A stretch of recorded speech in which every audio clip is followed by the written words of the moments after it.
The bomb. আজকে হচ্ছে 17ই December, মঙ্গলবার। এখন 6:45 বাজে। আমি অনেকক্ষণ আগেই ঘুম থেকে উঠেছি, একটু রান্নাঘরের এদিক ওদিক টুকটাক কাজ করছিলাম। একটু বাদে অভিরাকে ঘুম থেকে তুলবো, ওকে স্কুলে পাঠাবো। তো এখন অভিরার স্কুলের টিফিন বক্স, ব্যাগ এগুলো আমাকে রেডি করতে হবে। তো আপাতত সকালবেলা এখন কাজগুলো সারি, তারপরে অভিরাকে স্কুলে দিয়ে তারপরে বোধহয় একটুখানি ফ্রি হব। এই হলো আমার চা, এটা হলো অ্যালেক্সার ট্রিট, আর এই যে বসে পড়েছে খাবে বলে। 7:10 বাজে। এবার ফটাফট চাটা খাবো, খেয়ে তারপরে অভিরাকে ডাকবো, ডেকে রেডি করবো। তারপর আর সময় পাবো না কথা বলার।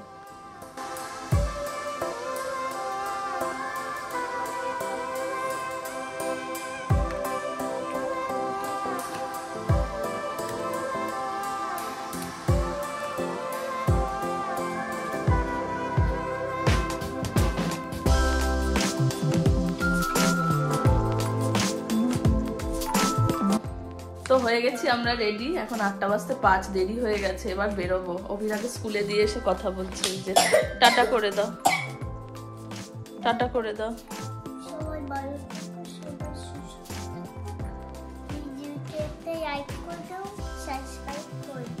ওকে।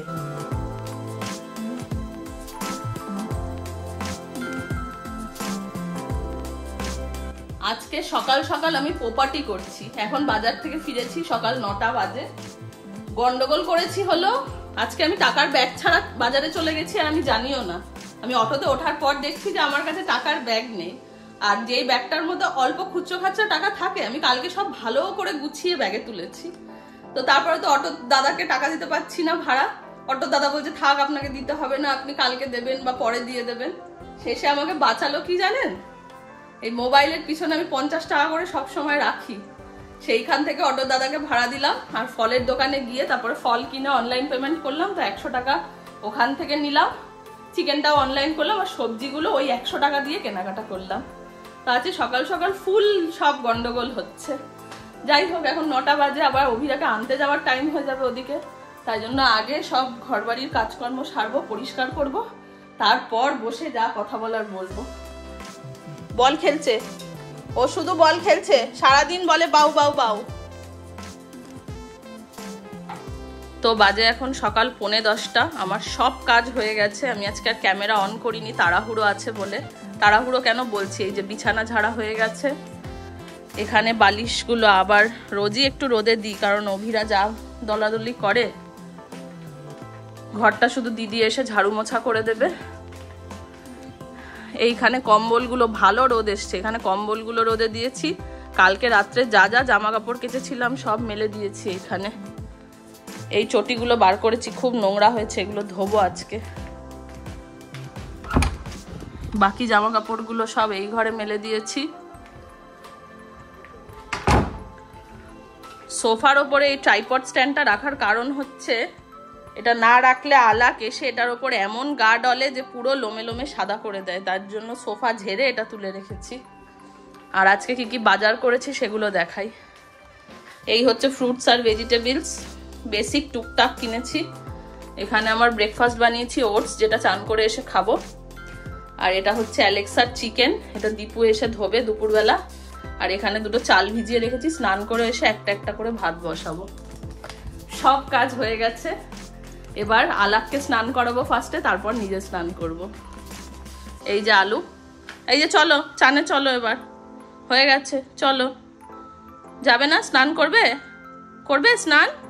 চলো। যদি তুমি স্নান করতে চাও তাহলে হ্যাঁ বলো, স্নান করতে চাও তাহলে হ্যাঁ বলো। অনেকদিন ধরে কিছু আপনি প্রোক্রাস্টিনেট করছেন আর সেটা করা হয়ে উঠছে না, আর শেষমেশ আপনি সেটা করে ফেললেন, তারপরে কিন্তু ওটার আনন্দই আলাদা হয়। যেমন আজকে আমি আলুকে স্নান করিয়েছি, এই যে কি মিষ্টি যে লাগছে ওকে দেখতে, কি সুন্দর লাগছে। ও এখন ব্রেকফাস্ট করবে বলে, এটা হলো আমার ব্রেকফাস্ট, যেটা একেবারেই এক্সাইটিং নয়, ওটস।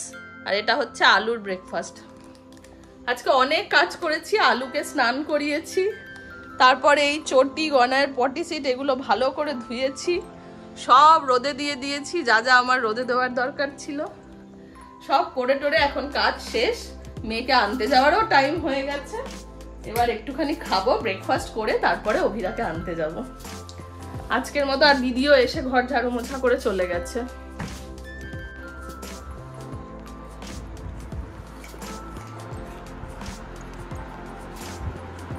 এটা কার দড়ি? কার দড়ি এটা? এটা তোমার দড়ি? যদি এটা তোমার দড়ি হয় তাহলে হ্যাঁ, এটা তো তোমার দড়ি। খাবারটা খাবো এবার।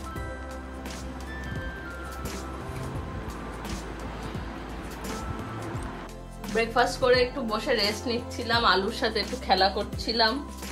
এখন অভিরাকে আনতে যাওয়ার টাইম হয়ে গেছে, তাই আর দেরি করব না, আগে অভিরাকে নিয়ে আসবো, তারপর তোমাদের সাথে কথা বলবো। তো অভিরাকে স্নান করিয়ে নিয়ে তো অনেকক্ষণ আগেই চলে এসেছি, এখন রান্নাঘরে ঢুকে গেছি। ওকে এসে স্নান করালাম, সব রেডি করে, দেরি হয়ে গেছে, তাই জন্য এখানে আলাকের ভাত বসিয়ে দিয়েছি, আর এখানে চিকেন পকোড়া ভাজবো, তাই কড়াই বসিয়েছি। এখানে হচ্ছে মাংসটা, এখানে কাটাকুটিগুলো করেছি সব, আর দেখাচ্ছি কিভাবে চিকেন পকোড়াটা বানাচ্ছি। এই দেখুন, এসে ধনে পাতাগুলো কেটে সব শুকোতে দিলাম ধুয়ে, আর এই যে আরেকজন ব্যালকনিতে গড়াগড়ি খাচ্ছে, আমি এখানে সব এসে আবার ধুয়ে শুকোতে দিলাম।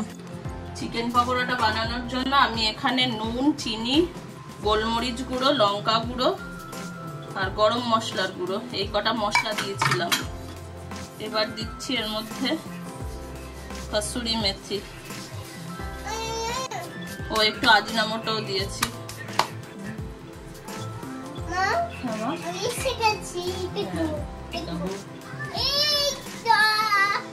এটা হচ্ছে পেঁয়াজ কুচি, সরো সরো, এটা হচ্ছে ধনে পাতা কুচি,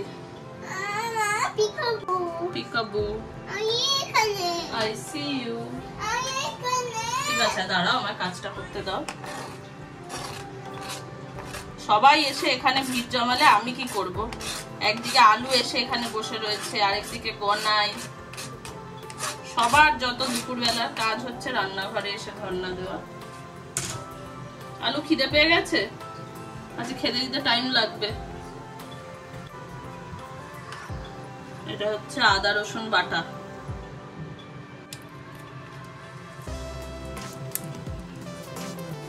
আরেকজন এসে ধর্ণা দিয়েছে। ডিম, এটা কাঁচা ডিম খাবি তুই? কাঁচা ডিম খাবি? চলে যা। এই ডিমটা যাবে চিকেন পকোড়ায়।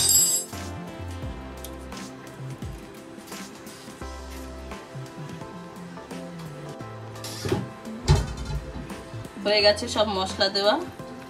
এবার আমি মেইনলি এগুলো থাই পিস নিয়েছি, থাইয়ের পিসটা নিলে চিকেন পকোড়াগুলো খুব জুসি হয়, টেন্ডার হয়।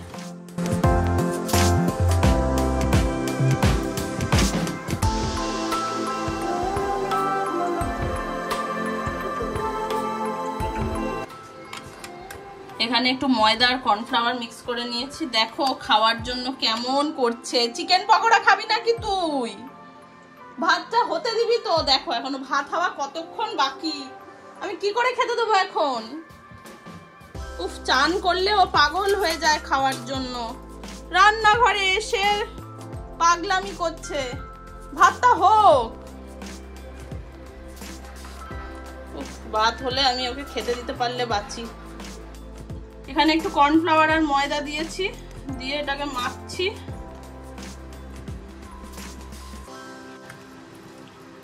এবার ভাজবো।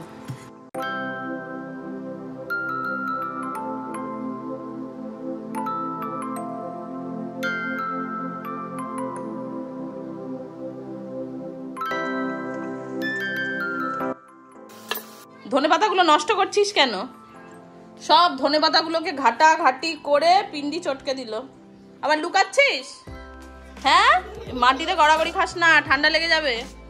আলু দিচ্ছি, ভাতটা হোক মা। হ্যাঁ, তুমি ততক্ষণ একটু দড়ি নিয়ে খেলো। হ্যাঁ হ্যাঁ হ্যাঁ, কি হলো এটা? দড়িটা কি হলো?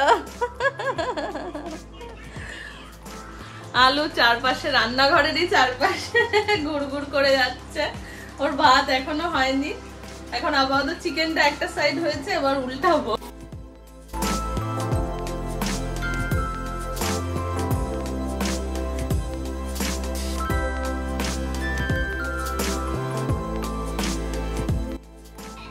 আরেকজনের অবস্থা দেখুন, ব্যালকনিতে শুয়ে শুয়ে মোবাইল করছে, কি অবস্থা।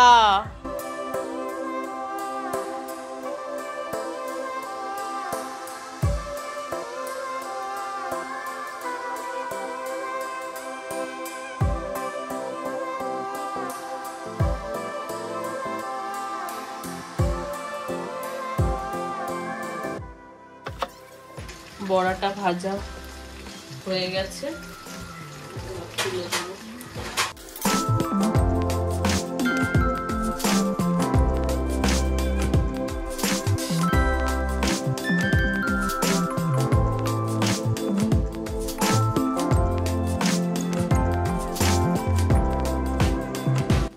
সবজি সব গুছিয়ে রেখে দিয়েছি, এবার অ্যালেক্সাকে খেতে দেবো। অ্যালেক্সা আর পারছে না খিদাতে। তো ফাইনালি আলুর ভাত রেডি হয়ে গেছে, আর ওর অপেক্ষার অবসান হয়েছে। আজকে স্নান করেছে তাই ভীষণ খিদে পেয়েছে, ওকে একটু বেশিই দিয়েছি আমি ভাতটা, রোজ যা খায় তার থেকে। আরে ঠিক আছে, খাও বাবা খাও। আজকে একদম পাগল হয়ে গেছে আলু, খাও খাও খাও। ফাইনালি আমার ব্যাগটা আমি পেয়ে গেছি। একটু আগে এসছে, ক্যাপ্টেন বললো যে এসে ব্যাগটা নিয়ে যাও, ডকুমেন্টস গুলো রেখে যাও, ব্যাগটা নিয়ে যাও, আর এরকম ভুল আর করো না, এবার থেকে কেয়ারফুল থেকো। তো ভিতরে সব জিনিসপত্র চেক করছিলাম, ঠিকঠাকই আছে। আর ভালো করে এখন দেখিনি, খুলে দেখবো। মোটামুটি উপর থেকে দেখলাম ঠিকঠাকই আছে। মেইনলি যেটা দরকার ছিল, চার্জারের তার ফার এগুলো সব আছে। তো ডকুমেন্টস সব দিয়ে দিয়েছি ক্যাপ্টেনকে। ফাইনালি রিলিফ লাগছে, মোটামুটি অ্যারাউন্ড 7 দিন পর গিয়ে পাচ্ছি আমি আসলে কাজের মধ্যে ছিলাম, আর আজকে খাবার দাবার কিছুই তুলতে পারিনি, কিছু দেখাতে পারিনি। তো আপাতত এখন একটু রেস্ট নেবো, আর তারপর আবার ইঞ্জিন রুমে যেতে হবে, কাজ আছে অনেক।